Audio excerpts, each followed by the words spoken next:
It's your responsibility to shape your own life. Kung ano ang buhay mo ngayon, resulta yan ng mga desisyon na ginawa mo dati. Hindi yan kasalanan ng magulang mo. Hindi yan kasalanan ng gobyerno o ng ibang tao. Kaya kung nais mo na magbago ang sitwasyon na meron ka ngayon, kailangan may baguhin.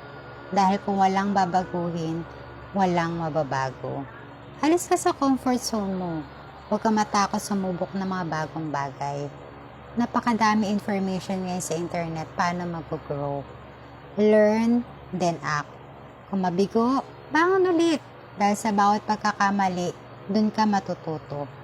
Darating ang araw, lilingunin mo ang mga pagkakamali na yon at magpapasalamat ka dahil dun. Mas tumibay ka at sigurado na mararating mo yung mga pangarap mo dahil lumaban ka at di ka sumuko.